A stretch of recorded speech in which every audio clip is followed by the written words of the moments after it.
Alright, welcome back to the channel, CryptoTrendtrader, and today we're going to be taking a deep look at Ethereum.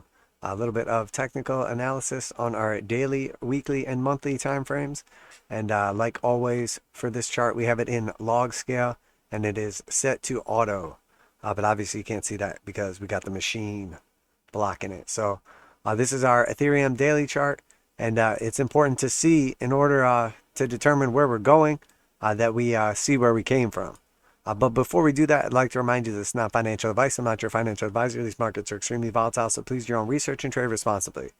So when we zoom out here and look at the big picture, here we have the 2018 peak, and then after that, we went into a downtrend bear market until December of 2018, and then that was essentially the bottom. We came back down to it again and nearly got to a lower low, nearly got to that same low, but not quite. And then shortly after that, obviously we determined it was in fact a bull market. But the first thing we want to do is we want to go ahead and put a Fibonacci from all the way at the bottom all the way up to the top, and we're just going to let it go off to the right here a little bit so we can see the key levels that it interacts with along the way. And obviously as we do that, without getting too far ahead of ourselves, we see we now have from the low down here in the $80 range to the high up here at roughly $5,000, and then we came down, saw some support and resistance at the 236, dropped down through to the 382, and then back tested the 236. So the real question is now we see two very clear pivots based on those Fibonacci's. Are we going to reclaim the 236 and go higher, potentially to a new higher high, or are we going to come back down to the 382 and go lower, potentially to the 0.5? So in order to determine that, what we need to do is basically look for clues in the market. So again, in order to see where we're going, oftentimes we need to see where we came from. So we had our initial push up here, came back down and put in a higher low. That is the first signal to the market on a macro scale that we could be potentially entering into a bull market. And then obviously here we switched to the 200 exponential and simple blue on the TJD master, telling us that we are in fact in a bull trend. And then after that, ETH went absolutely parabolic. So obviously if you were using this strategy and took your entry on the 200 exponential and simple entry, it would take you up to a peak of 2,601%. But if you use the same strategy to get out, and once you broke below the 200 exponential and simple, or once you waited for them to flip red, you were still up 1,732%. So you don't have to pick the absolute top or the absolute bottom with this strategy, and you will have phenomenal success because it's consistent and it is a rules-based system. So again, we'll just kind of take a look at the path up here. So we're going to go ahead and pull up our channel tool next, come down here and put the parallel channel on the chart. And for our parallel channel, we're going to go from the bottom, that second touch point right there. And then we can see actually we operate inside this channel the majority of the way to the upside. So there's a couple times along the way where we poke out the bottom here, we poke out the bottom slightly here, and then slightly here as well. And then if we look at the top of the channel, you would think naturally to just put it at the top of the range and have it go all the way up to that peak. But in all reality, we don't know that that necessarily is happening in real time unless you're going from this point right here. So the way actually I had this the entire way up was essentially going a little closer to this right here. So we basically had our top of this peak right here at the heart line, our bottoms multiple times at the heart line here. We had support and then resistance at the heart line through here, resistance, etc. Now, obviously, it was subjective how you were going to draw it in real time. So if you were actually drawing it as price developed, it started off as a tight channel like that, and then obviously we broke out of that channel and then found support on it and then blew to the upside and then came back down. It acted as resistance. So all of that is much less important. Obviously, if you were doing it this way in real time, when we did get that break out of the channel, you would have been anticipating a move equal to from the bottom of the channel to the top of the channel. And, you know, we bounced around in here quite a bit, but eventually we did get the break and confirmation, and that gave us the peak, blow off top, come back down, and then we actually ended up putting in a slightly higher high. If you have checked out my Bitcoin videos before, you'll know that essentially this is a very complex pattern. Not that big of a deal. We're not going to go into like the super details of that in today's video. But if you want to check out exactly what happened there, you can look at the expanded Elliott Wave flat video on Bitcoin and get a better idea. So once we're pushing up here, we get that measure move, we come back down, and then we find that initial retrace. We base out support right there. We don't have this 236 or any of these other fibs in place until after we peak out here. So they actually only work in hindsight. But the beauty of using them in hindsight is we can then look back and see, did we see clear resistance and support? Well, we did through here at the 618. We saw resistance through here at the 0.5. We saw resistance through this area and then support. And then that was obviously the area we came back down to for support. And then here we saw resistance and a bunch of support as well at the 236. And then again, we saw support and resistance here. So we know along the way this tool was useful, but now looking at it in hindsight, it's extremely, extremely useful because that was able to let us nail some of these downside targets and then give us what potentially might happen going into the future. So once we had traveled up here in the channel to the upside, we got the confirmed break. We eventually got our measured move from the breakout of the channel, and then we broke back down inside of it. We eventually came up here and peaked as well. Once we peaked, we came down, and for the first legitimate time, we started to threaten the moving averages. Once we broke down below the 200 exponential and simple, the exponential flipped pretty quickly. The simple stayed blue for quite some time. We back tested it. We put in a higher low and then back tested it one more time. And then when we got up to this point, that was our final reversion to the mean play, and usually the back test confirmation before we get rejected and go lower. So obviously using the TJD master strategy, we noticed that that rolled back over and we were confirmed in a bear market from that point on.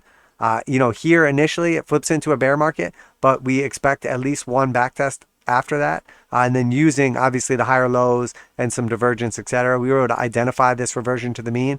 But again, after that happens, once we get back to that point, we become extremely bearish. So we're bullish while we're above the 200 exponential and simple, and they're both blue, have a positive slope. And then once they flip bearish and we back test those, we are, once they flip red, we back test those and then we are bearish. So from that point in time, we then broke all the way down to the 382. Now in real time here, once we had put in basically a peak and then a lower peak here, we started looking at our top of the range for some resistance. Now there was multiple ways you could do it. You could essentially put an initial resistance like this and then use a parabolic trend line the second time once we topped out for this peak right here. So there is still some room to the upside potentially that could be had. But in this case, obviously so far we have fallen short of that. Now, it doesn't mean we don't get up there still, and we're actually going to talk just a little bit about that in a little bit here.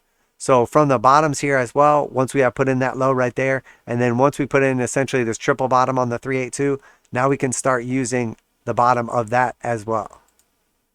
So we have something along the lines like this, or arguably you could skip the initial bit right here and then do something like that.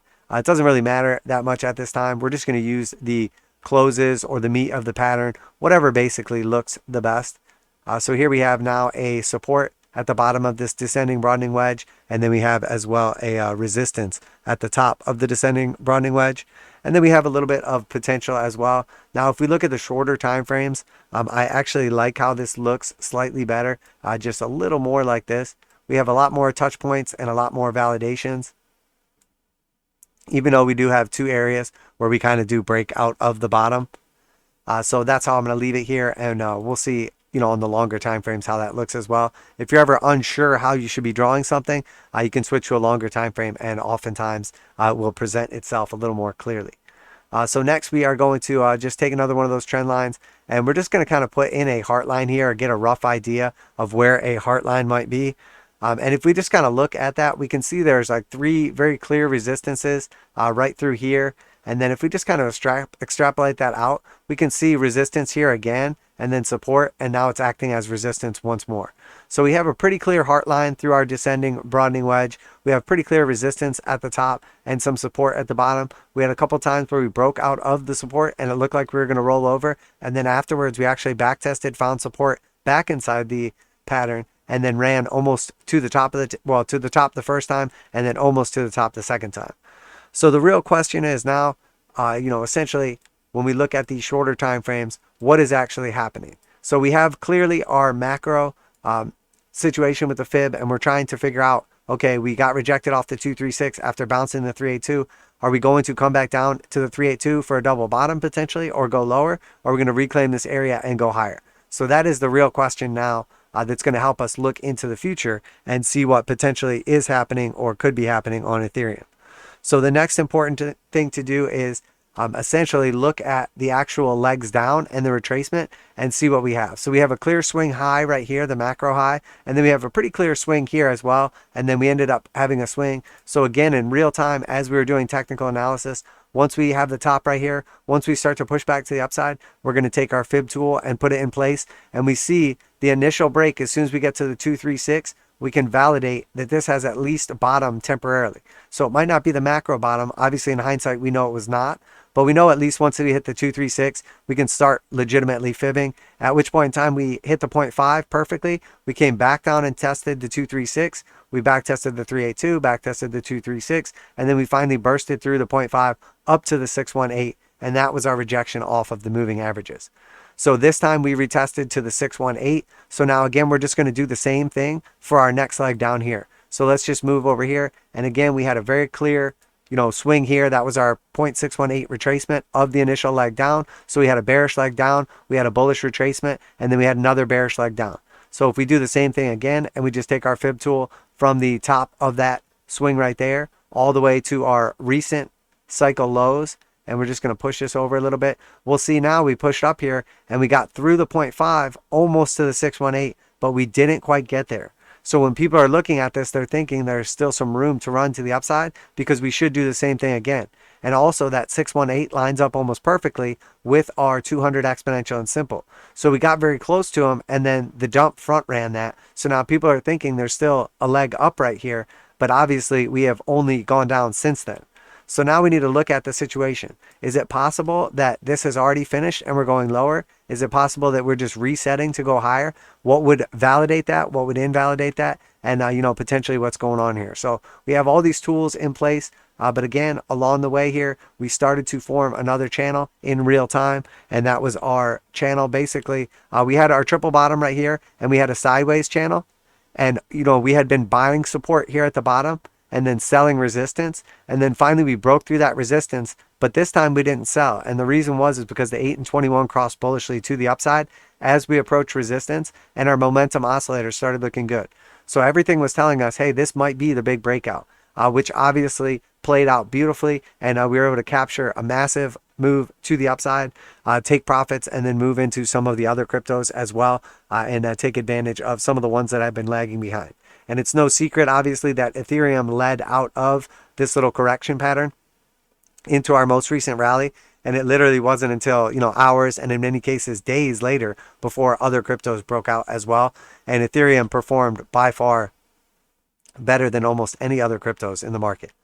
So again, what we're looking for is essentially some kind of pattern that we can use to see what's going on here. So we take our first high right here, and then we connect that to our next high, and then we'll see we started to form a pretty clear resistance line at the top of the range. And then if we just do the same thing for our initial low right here, we see we're kind of in a channel right there. We can see some pretty clear reactions at the heart line. And then alternatively, we could put it at the bottom right here and see, does it look better or worse if we put it down here?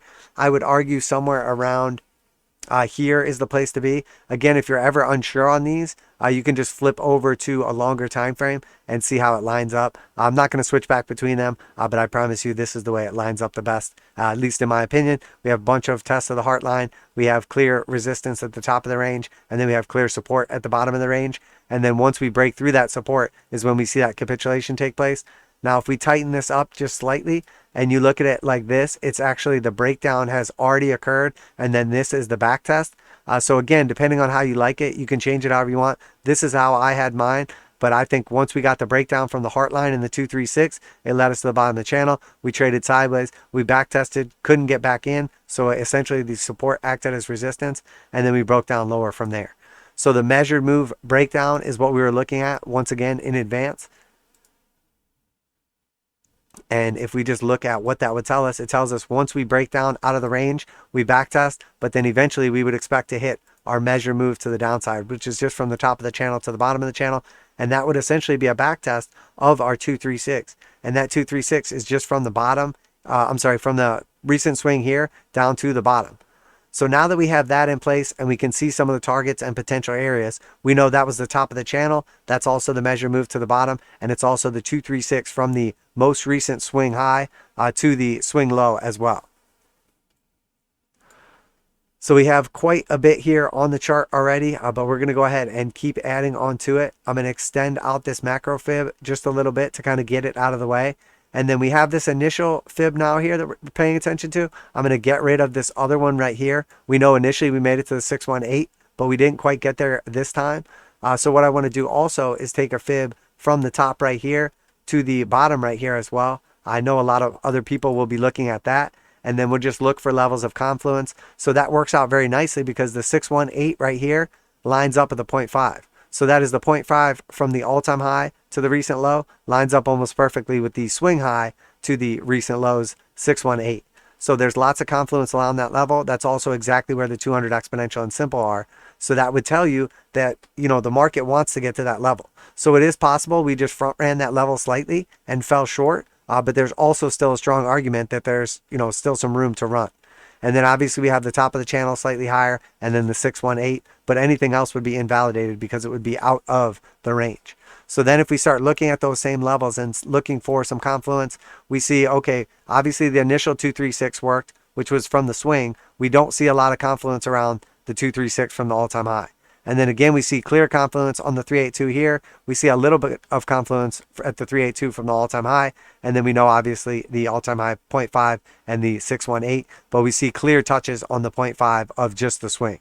So quite a few fibs to pay attention to. But when I'm looking at this, I see the market is reacting much more closely to the recent swing high to swing low than it is from the all-time high to the swing low. So we could leave that on there. We could go ahead and get rid of that. I'm going to just get rid of it because it's not giving us a bunch of extra information. Now, the only thing that it's going to give us that we're not getting from this one is basically this 236 right here. And then the recent resistance at the 382 right there. So there is definitely some reason to pay attention to this. The fact that the 382 and the bottom of the channel both acted as resistance perfectly and rejected it. And then obviously we just have a free fall from below the 382 down to the 236. With the exception of that 236 in the middle. So it's worth paying attention to it, but we don't want to get too caught up in it. So again, now that we've broken down from the channel, we're in the middle of the measure move. We back tested and got resistance. We see some clear areas of note that we're paying attention to now. The real question is, okay, how do we know if we're going higher? How do we know if we're going lower? And at what point in time are we going to start invalidating some of these levels if it doesn't work? So a lot of traders use Elliott wave. Obviously, right here, we have what looks like potentially a couple ways you could draw an impulse to the upside or to the downside. So let's take a look at that. So again, what we want to do is from the low right here, we're just going to do a fib up to the recent. From the low right here up to the recent peak right there and just see, did we find any clear like fib retest or anything? Well, it looks like we basically had a little overshoot here and then came down exactly to the 618 and then went to new highs. So again, that was our sideways pattern that we were in. So perhaps that wasn't necessarily like an impulse, but maybe together it was the first impulse of a wave up. So then the next thing we would take is the lowest portion of the swing right here. And we're just going to draw a fib from that as well. And when we fib from there and look for where was the peak in real time? Well, here, when this peaked right there, that would have looked like a peak of another leg up. And as soon as we hit the top right there, we look for it to come down to the 236. It does. As soon as it confirms to the 236, it immediately goes to the 382. So that tells me, okay, that's a valid potential fib. And then after that, we go to new highs. So a lot of people will be looking at this a different way. This is the way that I think it is, but a lot of people are going to be looking a different way. So we're going to finish this out and then we'll go to the different way. So once we bottomed out right here and then we take our next leg up to the peak right there, again, we see we start peaking out. As soon as we come down to 236, we immediately let go. Let me just move it a little more. I'm trying to make it so they overlap, but they're not like over top each other. It comes down, loses the 236, and then immediately drops violently to the 618. Back test almost to the 382. We see support at the 0.5 and then to the 786 overshoots, back test. And now it's barely holding on between the 618 and the 786. So what would happen here normally is when we come down to the 618, everybody would think, okay, the retracement is done. Now we're going to go higher. But actually what happens is we then go lower. So then people start second guessing what's happening. And again, what I think is happening is different than what most people think is happening right now. And that explains why a lot of times people get trapped. And I talk about this situation all the time. It happens very, very often with Elliott wave. The difference is when you correct each of these waves. So we move up to the 1 and then we correct the 2, and that was a 618 retrace. And then again, we're going to move up one more time, and that's our 3, and then we correct. And that again is the 382 retrace. And then we move up for our 5th wave to the upside. And then again, we correct, and that's our 618 retrace. But the problem is all of a sudden you start going lower. You continue to retrace, but everyone thinks that the retracement should be over. And that is because once you do 5 waves like this and you complete an impulse, instead of correcting just the 5th wave like you did for the 3rd wave and the 1st wave, you actually correct the entire pattern. So again, we're going to take another fib from the bottom right here, and then we're going to fib up to the top of the 5 right there, and that's going to give us this fib. So again, now when we see we broke down below the 236, back tested it, and then break down again to the 382, and now here we are holding above the 382. So now I'm going to get rid of these short-term fibs real quick. We'll get rid of that one. We're going to get rid of this one, and we're going to get rid of this one. And that is essentially showing us a 5-wave structure that has completed and then is now correcting the entire 5-wave structure. So at this point in time, we've back tested to the 382. Now we did get an initial move down right here, and it could go either way how you're drawing this. But if we look at it this way, once we come down to the 382, we back test up here potentially to the 236, maybe not. But the next target would be the 0.5, and then obviously the 618 as well. And again, we see confluence here at the 382s, both of them, and then at the 618 and the 236 of the macro as well. So a very, very strong support here. That was also the top of our channel. And then we know, arguably, what we're looking at in this situation is actually that this structure right here to the upside could be complete, or potentially we could have another leg up as well. So there's lots of different ways you can look at this. There's lots of different ways this could play out. But let's just imagine for a minute that this is our entire 5-wave structure and it's completed, and that we're going to come back down here. We would expect to find support at one of these other levels if we're going to go higher. If we're not going to go higher, we know everything is probably done and that's it. But there's also a different way that we could look at this scenario. What if instead of this whole thing being the 5 waves right there and it's complete, as this was our initial 1 up, that was our 2, our lowest low down, and then the 3, the 4, the 5 retracement. But actually we have a potential different setup that could be taking place as well. And in this setup, rather than the 5-wave structure having already completed, and that's it, we're going to look at the alternative, which is basically from the bottom right here, we still have the same 1 count. That's still the same. And then we still have the same 2 count as well. That is still the same. And then instead of this being a 3 and a 4, this whole thing is actually just a 3. And then now we're putting in the 4. So what we'll look at is what would the potential invalidation level be. So if that's the top of the 1, the bottom of the 4 couldn't go deeper than the 1, on a longer time frame, or it would invalidate our rules. And then that would potentially give us another move up here to potentially the 0.5 or something else. So let me switch the colors on this for a minute here. So we'll go ahead and just switch this one over now, and we'll turn this one blue, and I'm going to make it just a little more like transparent. So here we have the 1 up, the 2 down, and then this is all part of the 3 up, and then the 4 comes down. We know the 4 cannot come deeper than basically this macro 236 or the 618, which also lines up with the measure move.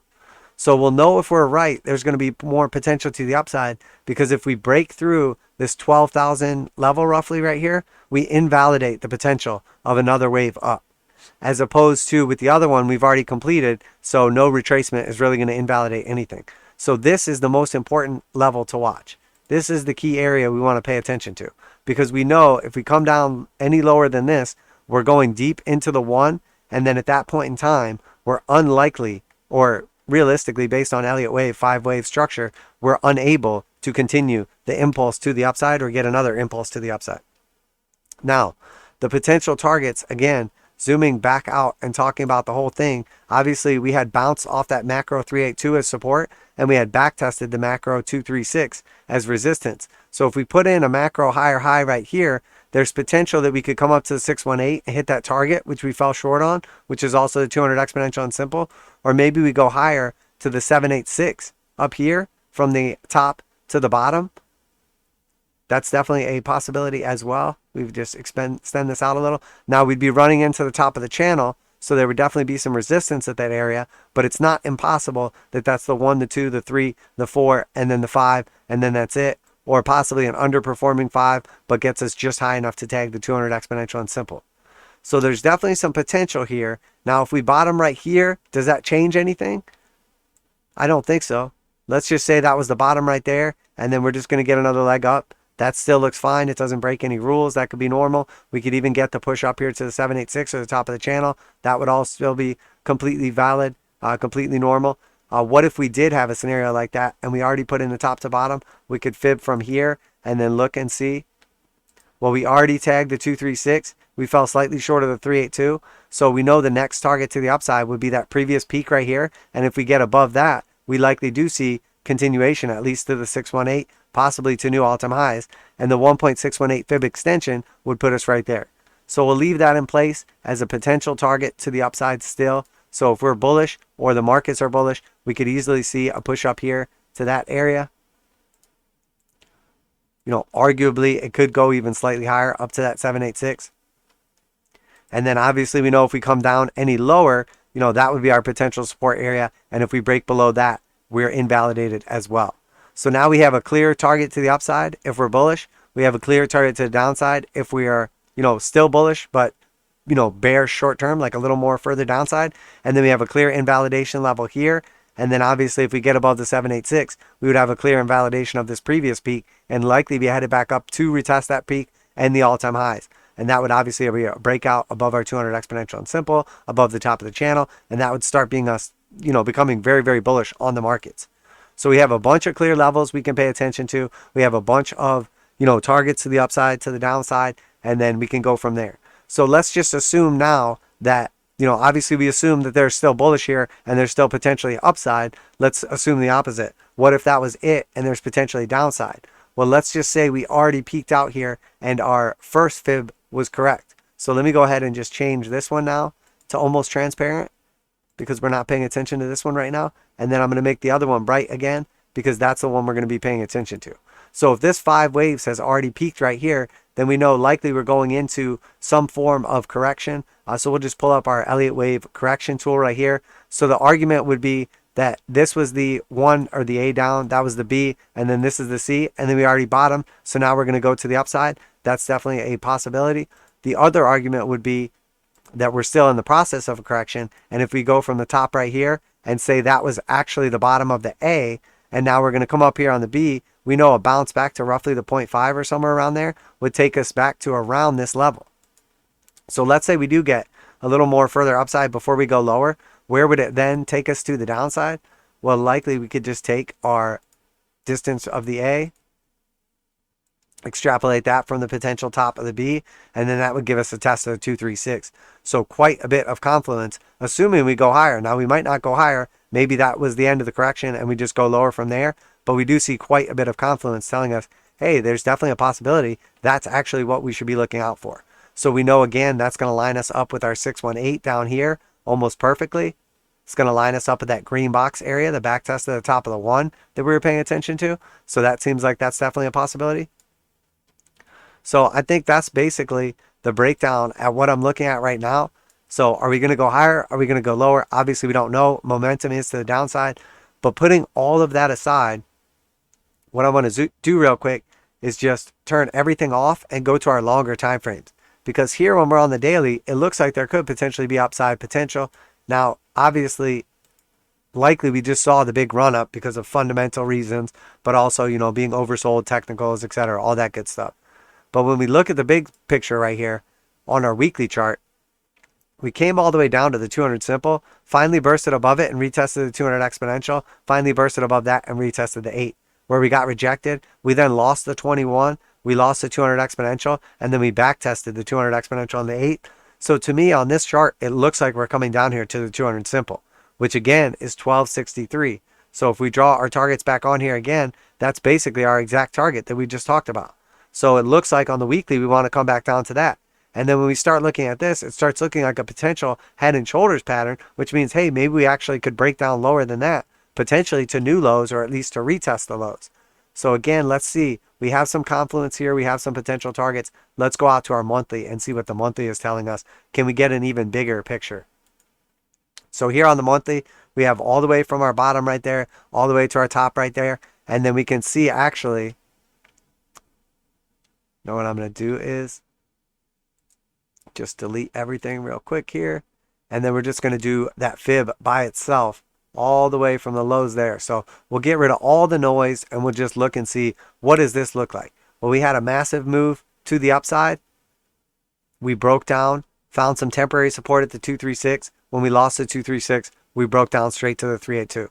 And then from the 382, we bounced up and back tested the 236, back tested the 8 and 21. And actually they acted as resistance. We're getting rejected now. So we're likely going to retest the 382. And then realistically, we're probably headed down to the 0.5. So what we want to do right here is say, okay, for the macro, it looks like we're going to come down here to the 0.5. And that's where we could potentially be looking for a buying opportunity. But there's one more thing that we should be taking into account, just in case other people are seeing it too. Here's our Rona dump, our slightly higher low right there. Some people are going to be looking at that and saying that that was actually the swing that we should be going off of. So if we extend this out here, does it look more or less clear? Well, here we see it's a little more clear at the 382. We don't see much of a difference, maybe slightly at the 236.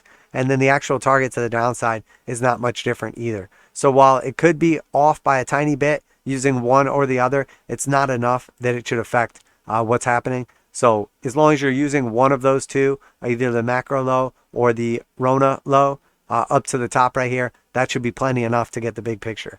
So in my opinion, what it looks like is happening here is it looks like essentially we're getting either 3 waves to the downside, or obviously if you've been following the channel for any amount of time and you've watched my expanded Elliott wave flat video, you know likely we're actually, instead of getting an ABC to the downside, which will trick tons and tons of people because they'll think the bottom is actually already in and now we're going to the upside back into an impulse, that actually that's our 1 to the downside, our 2 is the retracement of the 1, then we get a 3 impulse to the downside, then the 4 is the retracement of the 3, and then we get a 5 impulse to the downside, and then that is actually our potential bottom at the 0.5.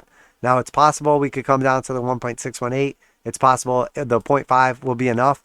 And again, the best way to look at that is to essentially take from our high to low and then see if we can, or I'm sorry, low to high, and see if we can extrapolate to the downside Fibonacci extension targets and look for confluence. So if we go from the bottom here to the top here, we came down perfectly to the 2.618, and then we got the back test, and then the potential 3.618 is down here slightly lower. So maybe we're going to come down to that level right there.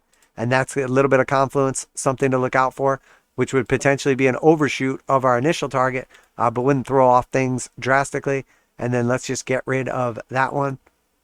And then we're just going to do the same thing from the swing here. So we have, again, the second leg down, which is the 3. If we go from the bottom of that to the top of the 4, assuming this is topped out, and then we look once again, we have the 1.5 and the 1.618 coming in around the same level. So that gives us just a slightly broader range, but a ton and a ton of confluence for that potential downside target.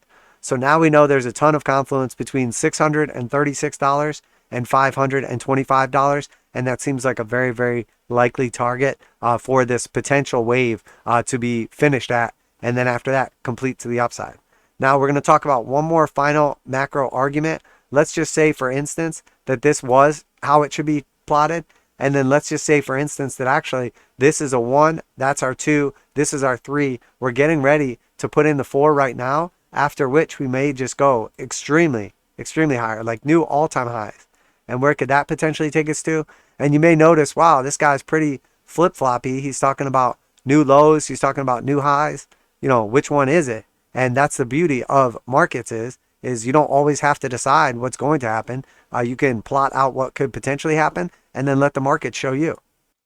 So where would this 0.5 or where would this fifth wave potentially take us to? Well, what if we just do that Fibonacci once again from the top of the 1 to the bottom of the two right here and see if we see any confluence. Well, it took us up to the 2.618 pretty clearly. So that is a clear Fibonacci extension target.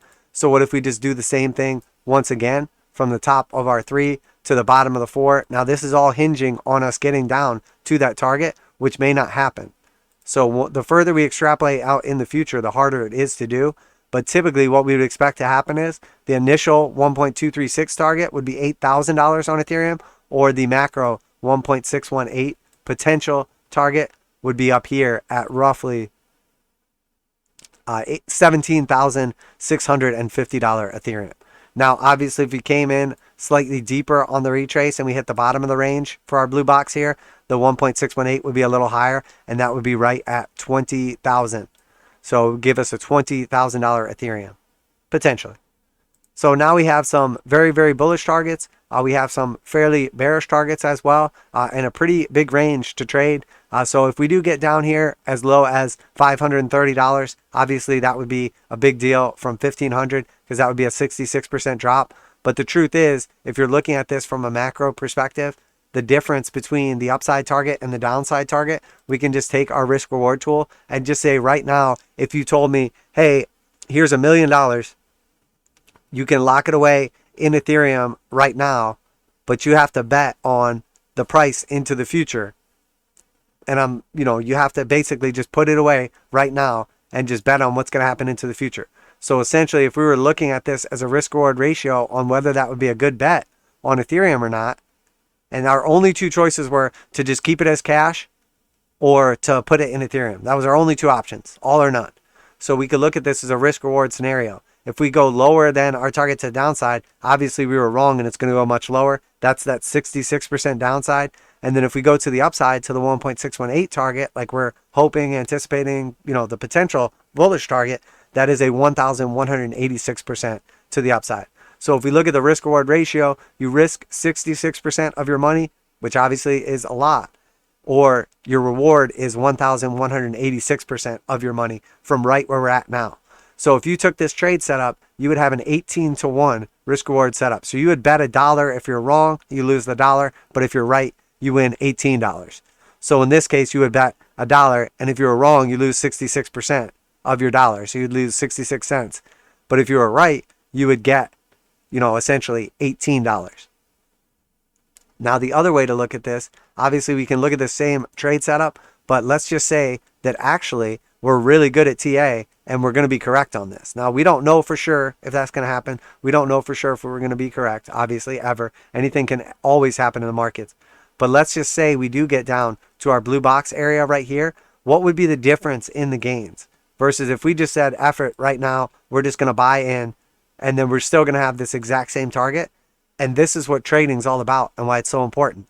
Here we had a risk of 66%, and we have a 1,186% upside potential. Here, just by getting a better entry off of the blue box, which is where we're looking for our entry at, that's going to give us basically an entry at $650 or possibly as low as, our $520. But that gives us essentially a much tighter stop loss. So here we can run basically, a 25% stop loss. If we got below that level, below all of our targets, we might want to just reevaluate from there. So 25% stop loss. And then our target to the upside would still be $20,000, 286 Ethereum, the 1.618, which is 2,985%. So here we had 1,186%. Here we had 2,985%. So obviously the risk to reward ratio changes as well. Here, the risk reward ratio, if we just buy in right now and we just don't wait for the market to develop, wait for any kind of confluence or, anything telling us that we're going back up, we would have an 18-to-1 risk reward ratio. If we do what we're talking about right here and we use technical analysis and we're right and we get this better entry, that 18-to-1 risk reward ratio turns to 118-to-1. So here, if we look at the difference between basically just entering now with the same target to the upside and basically the same target to the downside or invalidation to the downside, we can compare now how much better of a situation we get by using our technical analysis to our advantage. So the 1,186% with the 18-to-1 risk reward and 66% stop loss compared to the 2,985% with the risk reward of 147 to 1 and the 20% stop loss, we still have the same bottom for our stop loss. We still have the same top for our target. The only difference is where we enter from. If we just enter right now, or if we get a better entry, which is the one we're anticipating and our technical analysis is saying is likely.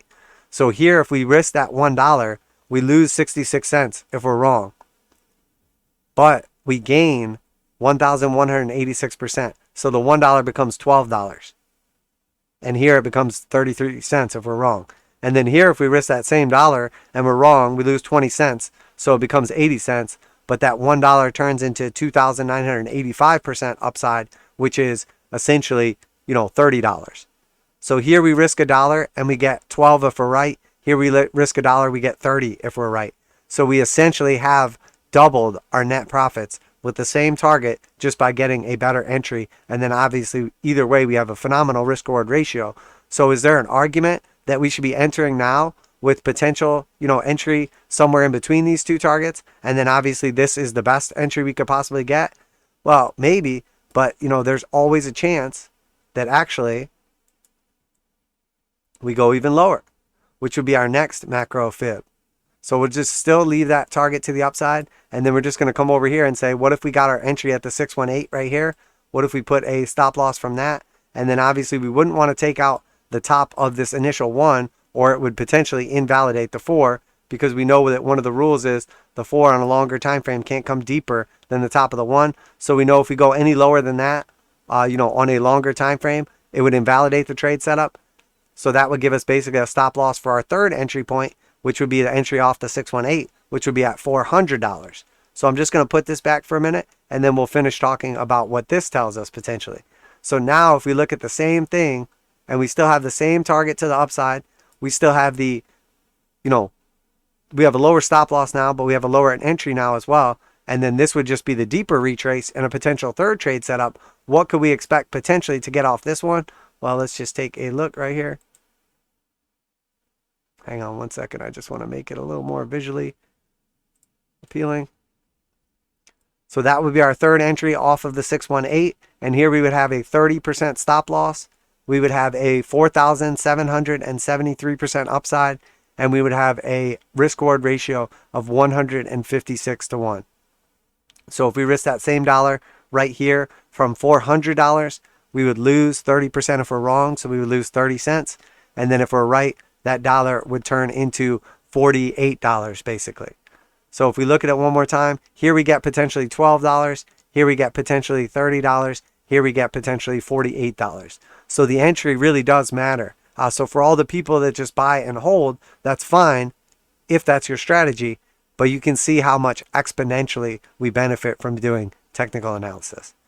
So that is going to do it for today's Ethereum look. Obviously, this was a deep dive. You guys know, obviously, that none of this is financial advice. I am not your financial advisor. These markets are extremely volatile. Please do your own research and trade responsibly. Hopefully, you learned something today. If you did, make sure to like and subscribe. Really helps out the channel growth. And obviously, we do our live streams every single week, 3 days a week. So you can check out those live streams on YouTube from 8 p.m. till 11 p.m. Eastern Standard Time every single Sunday evening, every single Wednesday evening, and then on Fridays we stream in the morning, and those streams are from 11 a.m. until 2 p.m.